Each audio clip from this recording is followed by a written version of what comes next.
Hello and welcome to another Demon 212 PC review. Today I'm going to be taking a look at F.E.A.R 2 Project Origin, which if you've never played it before, it's actually the prequel to the first F.E.A.R game, not the sequel, hence why it's called Project Origin.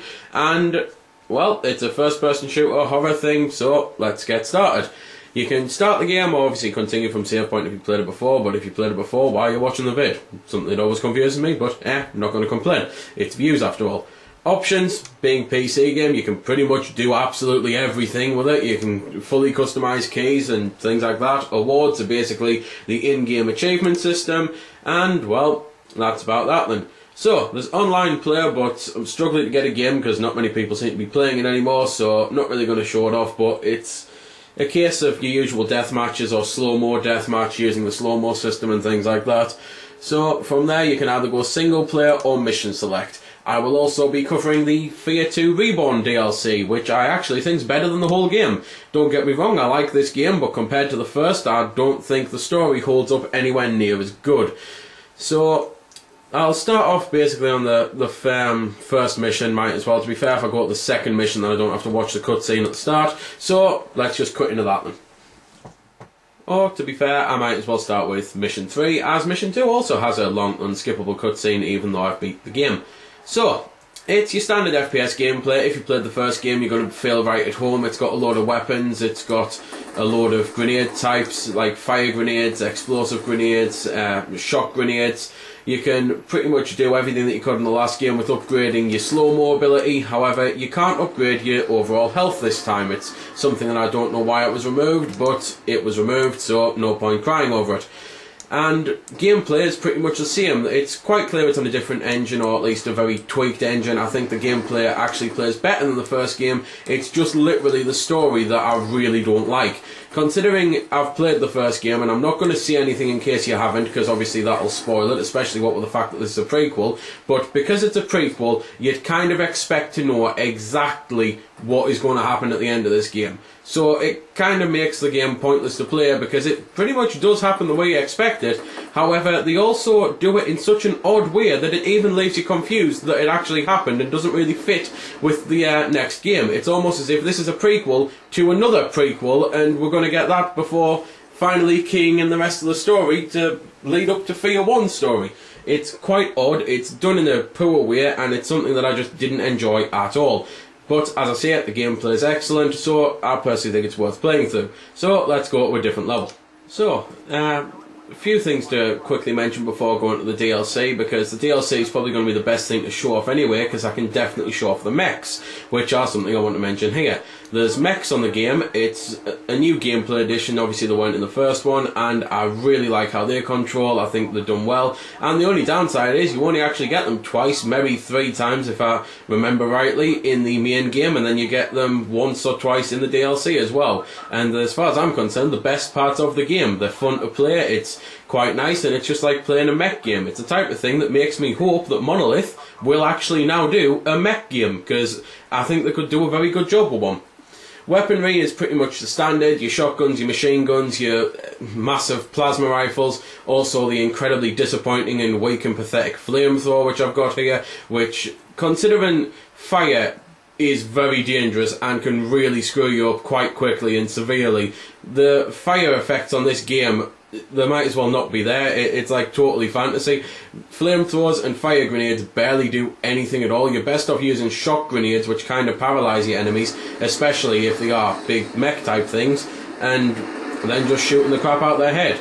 You can still get the armour penetrating weapons for the big fuck off bad guys who are covered in like 6-inch thick steel armour, and you can also get yourself some rocket launchers to help you out against the mechs when you're not in the mech, or if your mech has been blown up. So, pretty much the only thing I've got left to say before cutting into the DLC then. There's 14 missions on F.E.A.R 2, it's a decent length. It's, considering less missions than the first one, it probably takes about the same amount of time to go through. Maybe a little bit less, but nothing too substantial, at least not that I noticed. But as I don't time myself playing, I honestly don't know. It's just that Steam says I've played this about the same as I've played the other. There's also then 4 missions on Reborn, which the DLC is pretty cheap and it's definitely worth getting because I think everything about it's better, including the story.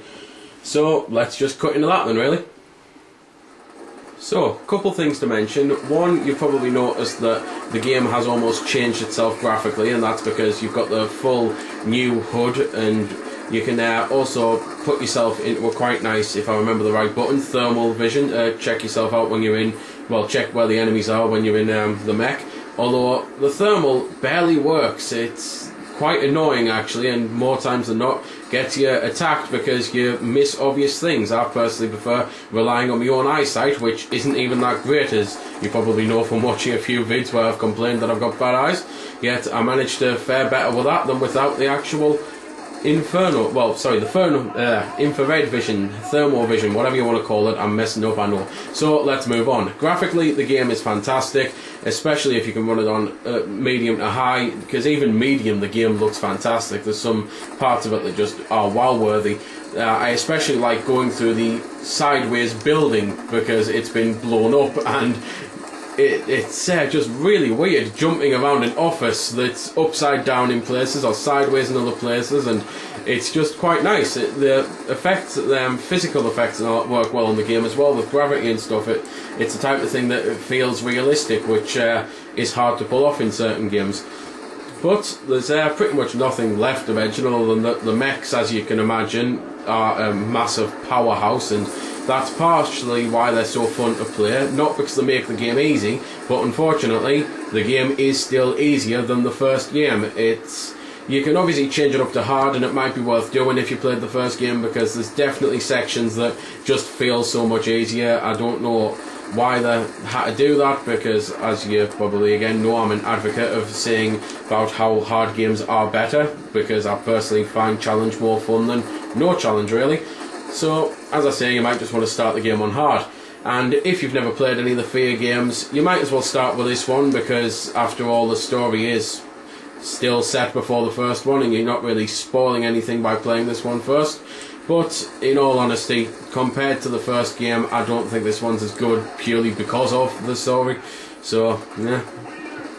So there we go then. That's been the review. I hope you found it helpful. I don't score the games because that's based purely on opinion, so instead I'll leave you to make your own mind up. So thanks for watching, and if you've got any questions about the game that I didn't answer in the vid or that hasn't been answered in the comments, then feel free to ask and I'll help if I can. Also, if you did find it helpful, don't forget to check out my channel, because there's plenty more like this up there, and don't forget to subscribe because there'll be plenty more to come as well. So until next time, this has been Demon212, signing off.